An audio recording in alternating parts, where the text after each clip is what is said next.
Pyramid की बात होती है तो जहन में सिर्फ एक ही नाम आता है और वो है मिस्र, जिसे इजिप्ट के नाम से भी जाना जाता है। बता दें कि सूडान में भी पिरामिड्स हैं और आपको ये जानकर ताजुब होगा कि यहाँ मिस्र के पिरामिड से कई ज्यादा संख्या में पिरामिड्स देखने को मिलते हैं। एक मीडिया रिपोर्ट के मुताबिक ये पिरामिड सूडान की राजधानी खार्टूम से लगभग 200 किलोमीटर दूर एक प्राचीन शहर में है। अब ये शहर वीरान पड़ा है, केवल पिरामिडों के अवशेष ही यहाँ बचे हैं। जिस जगह पर ये पिरामिड है उस गांव का नाम बगराविया बताया जाता है।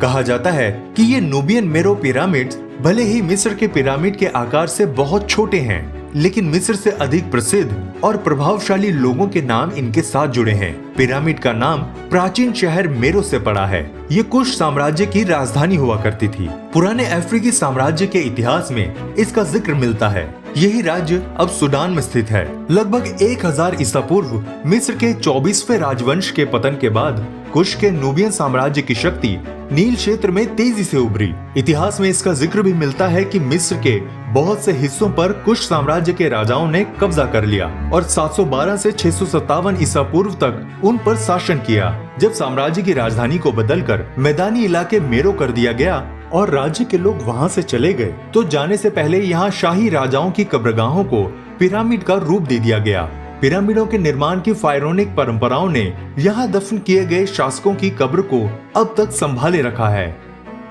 अगर आप इस चैनल में नए हैं तो चैनल को सब्सक्राइब करना ना भूलिएगा and don't forget to hit the notification bell.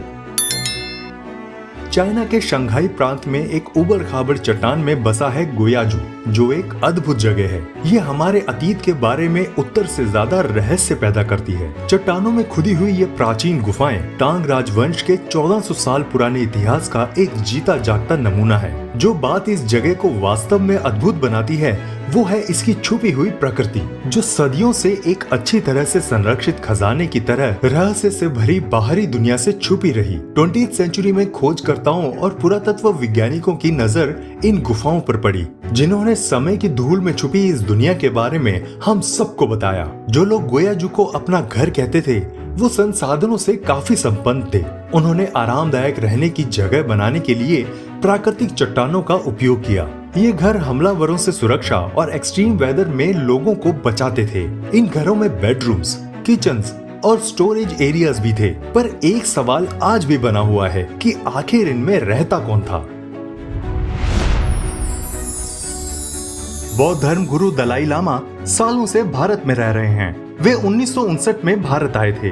वे 14वें दलाई लामा हैं। आज भी उनका घर तिब्बत में है, जो पोटाला पैलेस के नाम से जाना जाता है। हाल ही में चीन ने कहा कि वह दलाई लामा के महल का पुनर्निर्माण करेंगे। साल 1994 में इसे यूनेस्को ने वर्ल्ड हेरिटेज सूची में शामिल किया। चीन की सरकारी न्यूज एजेंसी के मुताबिक इसके सौंदर्यीकरण पर तकरीबन $15 लाख का खर्च आएगा। दलाई लामा का महल तकरीबन 13 मंजिल ऊंचा है। इसमें तकरीबन 1000 से ज्यादा कमरे हैं और खास बात यह है कि इसमें लगभग 2 लाख मूर्तियां व 10,000 मठ हैं। इस महल को विशेष रूप से भूकंपरोधी तरीकों से बनाया गया है। तिब्बत चीन संघर्ष के दौरान इस महल को काफी नुकसान पहुंचा था। 1959 तक ये आस्था का प्रमुख केंद्र रहा, लेकिन चीन से लड़ाई के दौरान 14वें दलाई लामा तेंजिन ग्यात्सो भारत आ गए। उसके बाद से यह महल पर्यटकों के लिए आकर्षण का केंद्र बना हुआ है। ये महल चीन के तिब्बत स्वायत्त प्रदेश की राजधानी लहासा शहर के केंद्र में स्थित है। ये उत्तर पश्चिम भाग में खड़ी लाल पहाड़ी पर स्थित है। इसका क्षेत्रफल 3,60,000 वर्ग मीटर है। सिगिरिया रॉक श्रीलंका का सबसे खास टूरिस्ट स्पॉट है। इसे लॉयन रॉक्स के नाम से भी जाना जाता है। इसे 5वीं सदी में बनाया गया था और स्थानीय लोग इसे दुनिया का 8वां अजूबा भी मानते हैं। श्रीलंका के मध्य में स्थित सिगिरिया रॉक जंगल से घिरा एक प्राचीन रॉक किला है। ये किला जमीन से लगभग 370 मीटर ऊंची चट्टान पर बना है। महल की मेन एंट्रेंस पर लॉयन के मुंह के आकार का डिजाइन किया गया है, इसीलिए इसे सिगिरिया रॉक के नाम से जाना जाता है। ये विशाल चट्टान ज्वालामुखी के मैग्मा से बनी है। यहाँ सीढ़ीदार बगीचे, झीलें और तालाब भी हैं। सिगिरिया की विशेषता को देखते हुए यूनेस्को ने इसे 1982 में विश्व धरोहर स्थल घोषित किया था। कहा जाता है कि राजा कश्यप ने 5वीं शताब्दी में इसे राजमहल बनाने का निर्णय लिया था, लेकिन राजा की मृत्यु के बाद ये जगह 14वीं शताब्दी में फिर से बुद्ध मोनेस्ट्री के रूप में स्थापित हुई। पुरातात्विक महत्व होने के कारण सिगिरिया रॉक टूरिस्ट के लिए लोकप्रिय बना हुआ है। ये कोई अलग तरह का प्लेनेट नहीं है, ना कोई फिल्म का सेट है। ये इथोपिया के दानक हिल डिप्रेशन में स्थित एक क्षेत्र है जिसे डलोल कहते हैं।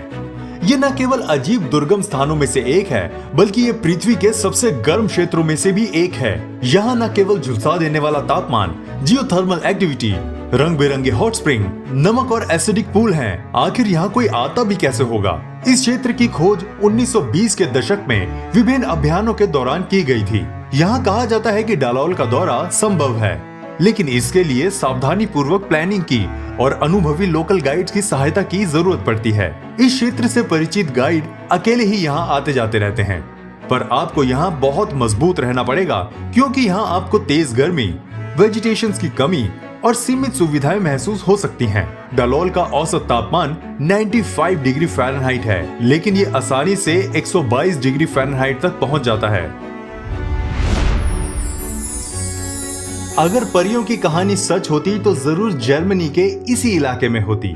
नाउशॉन्स्टीन कैसल जर्मनी में स्थित है। ये महल अकेले सुनसान जगह पर बसा है। दक्षिणी जर्मनी में बना ये महल 19वीं सदी के डिज्नीलैंड कैसल के लिए प्रेरणा है।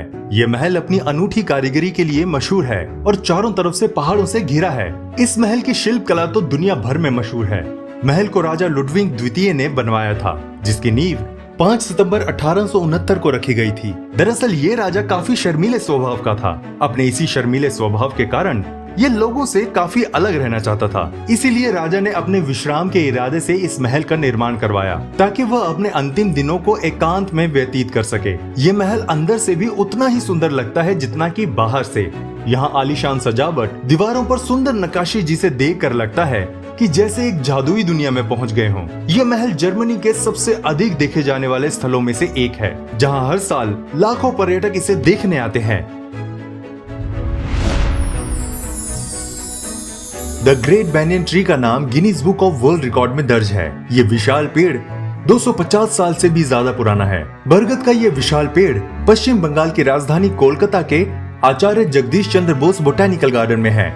ऐसा बताया जाता है कि इस पेड़ को साल 1787 में यहाँ लगाया गया था, तब इसकी उम्र 20 साल थी। द ग्रेट बैनियन ट्री की इतनी शाखाएं और जड़ें हैं कि इसने पूरा गार्डन ही घेर लिया है। ये पेड़ इतना विशाल है कि ये किसी जंगल की तरह दिखता है। इसकी ऊंचाई करीब 24 मीटर है, जबकि ये पेड़ 14,500 वर्ग मीटर में फैला हुआ है। इसकी 3,000 से ज्यादा जटाएं हैं, जो अब जड़ों में बदल चुकी हैं। इसी वजह से इस विशालकाय बरगद के पेड़ को वॉकिंग ट्री भी कहते हैं। आपको यकीन नहीं होगा कि इस विशालकाय बरगद के पेड़ पर पक्षियों की 80 से ज्यादा प्रजातियां निवास करती हैं। ये पेड़ देखने में जितना विशाल है, उतना ही मजबूत भी है। इस बात का अंदाजा ऐसे लगा सकते हैं कि साल 1884 और 1925 में आए चक्रवाती तूफानों में भी इस पेड़ को कोई नुकसान नहीं हुआ था। हालांकि पेड़ की कुछ शाखाओं में फफूंद लग गई, इसके बाद इन्हें काटना पड़ा था। ये विशाल बरगद का पेड़ सदियों से दुनिया भर में प्रसिद्ध है। इसके सम्मान में भारत सरकार ने 1987 में डाक टिकट जारी की थी। इस पेड़ को बोटानिकल सर्वे ऑफ इंडिया का प्रतीक चिन्ह भी माना जाता है।